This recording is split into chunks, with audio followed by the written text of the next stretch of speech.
Assalamualaikum warahmatullahi wabarakatuh.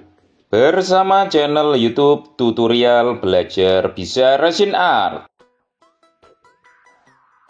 Beberapa faktor atau penyebab saat kita aplikasi revertable atau top table yang membuat hasilnya kurang maksimal atau bahkan tidak maksimal lur. Yang pertama, pemahaman teknik dan teori kita saat aplikasi pembuatan meja resin kayu atau revertable top table ini masih kurang lur. Jadi step by step serta treatmentnya ini kurang kita pahami.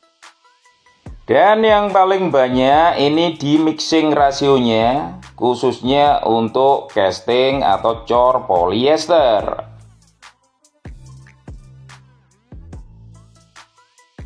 Yang kedua, tempat dan peralatan, dan berikutnya yang ketiga, bahannya lur. Baik resinnya, epoksi maupun polyester, serta bahan treatment dan finishingnya.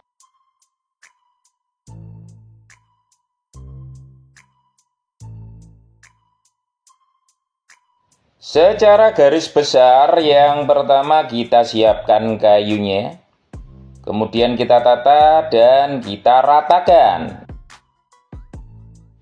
Kita pastikan kayunya kering, kita ukur memakai moisture meter, alat pengukur kelembapan atau kadar air kayu. Saya biasanya memakai di kadar air maksimal 12. Dan setelah kita bersihkan untuk bagian yang akan kita cor, yang akan kita casting, itu kita bersihkan dari kulit kayu, kerak kayu, kotoran kayu, dan bagian kayu yang lapuk. Kemudian saya insulator. Untuk insulatornya saya memakai PU insulator produk dari Durofolipin. Berfungsi untuk mematikan getah dalam kayu, menutup pori-pori kayu bagian dalam, sebagai adhesif dan membuat kayu yang lapuk jadi keras lur. Mixing rasio atau campurannya ini 2:1:2. 2 untuk base-nya, PU insulatornya, 1 hardenernya, dan 2 untuk thinner PU-nya. Sudah ada dan tertera di kemasannya lur, tinggal kita ikuti saja. Berikutnya kita tunggu kering kurang lebih 2 jam. Bisa kita insulator kembali memakai epoksi ataupun memakai polyester lur. Kemudian kita tata dan kita masukkan ke molding. Casting atau ngecornya saya memakai resin polyester. Untuk resinnya bisa pakai resin yang butek, yang bening, dan yang super bening. Bebas saja, disesuaikan dengan kebutuhan. Mixing rasio atau campurannya antara resin polyester dengan katalis ini tidak ada patokannya lur. Tergantung seberapa tebal dan seberapa banyak volume tuang kita. Di sini saya layer to layer untuk ketebalan kurang lebih 1 cm sekali cor. Dan 1 kg resin polyester saya memakai katalis 2-4 gram. Disesuaikan dengan suhu ruangan saat kita ngecor di tempat masing-masing. Kita tunggu kering dan dingin untuk layer yang pertama atau tuangan yang pertama. Kemudian kita tuang kembali dan kita lakukan terus-menerus sampai penuh. Selanjutnya kita biarkan kering di molding kurang lebih 2 hari, 5 hari lebih bagus. Tergantung pada karakter dan tergantung pada resinnya bermasalah, trouble atau tidak lur. Bila sedikit bermasalah, ini kita akan taruh di molding, kita tunggu kering kurang lebih 1 minggu. Dimaksudkan resinnya betul-betul sudah kering keras dan sudah tidak ada pergerakan kembali.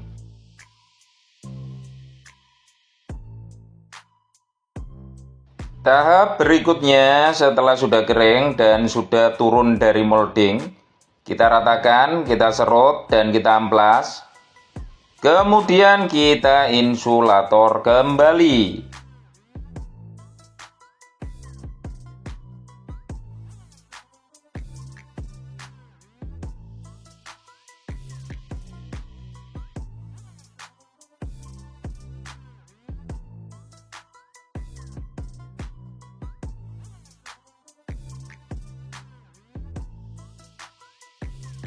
Saya amplas dan saya trimmer untuk bagian edging atas agar tidak lancip, lur.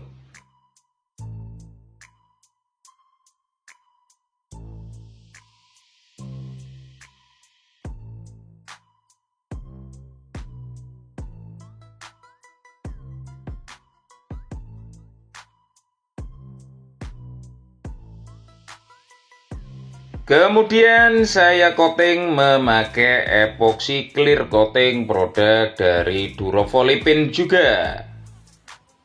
Ini fungsinya untuk menutup dan melaminasi, membuat lapisan film lebih tebal di bagian atas permukaan top table-nya, lur.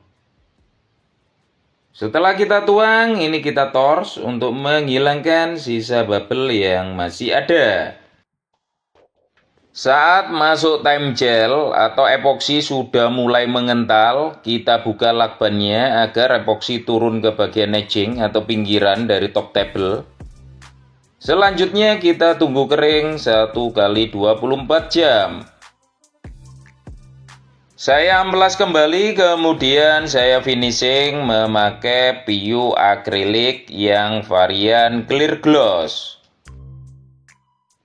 Seperti biasanya, lur, saya semua dari awal sampai akhir di video ini memakai produk dari Durofolipin.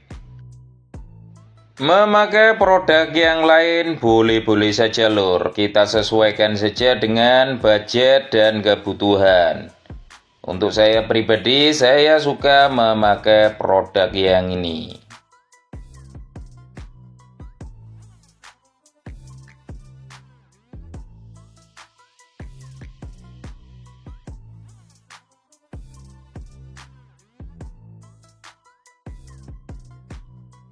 Kembali kita tunggu kering 1 kali 24 jam. Langkah selanjutnya saya amplas poles bagian atas bawah, dan ini bagian bawahnya, lur. Saya bor untuk memasang baut knockdown-nya yang akan kita kaitkan dengan kaki meja.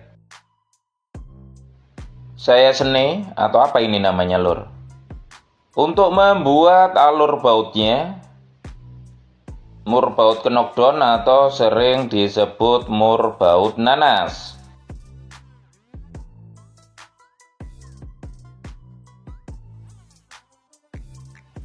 Kaki mejanya saya memakai yang berbahan plat. Ini bisa memakai yang hulu, bebas saja, lur.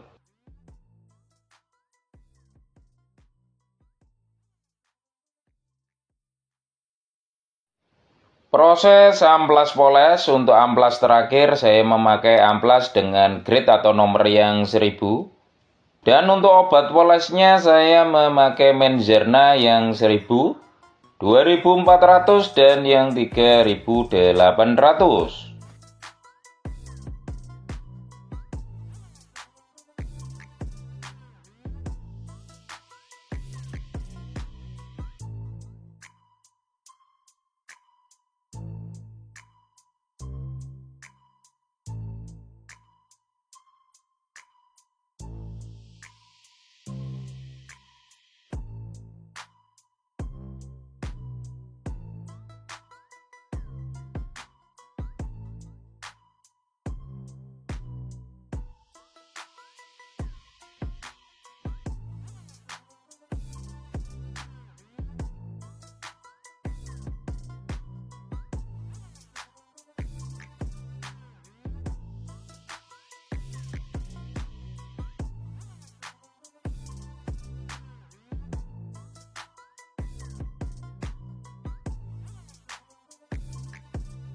Hasilnya kurang lebih seperti ini lur.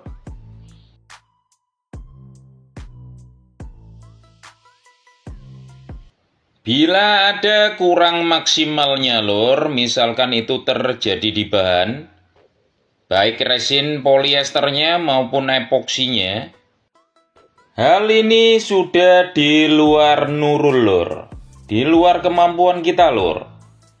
Karena ini biasanya terjadi adanya pergeseran dari pihak produsen untuk bahannya, sehingga tidak terjadi di 1-2 merek atau di 1-2 produk.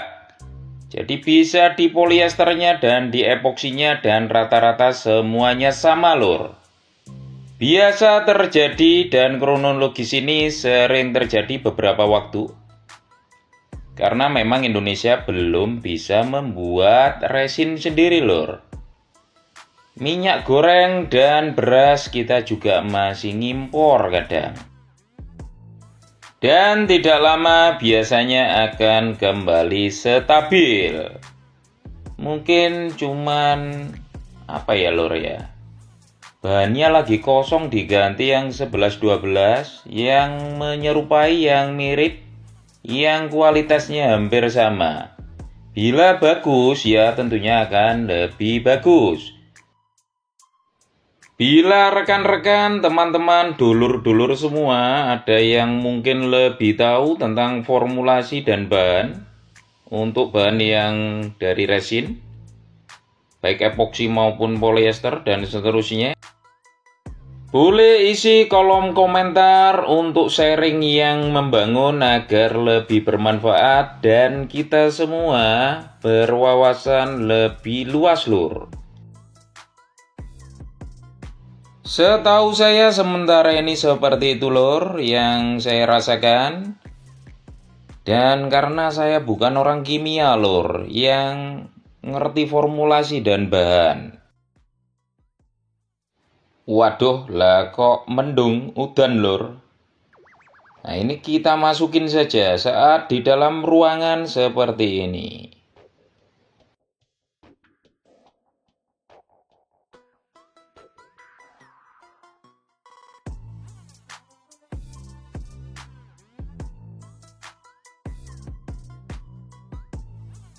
Semoga bermanfaat. Sampai bertemu di konten YouTube tutorial selanjutnya.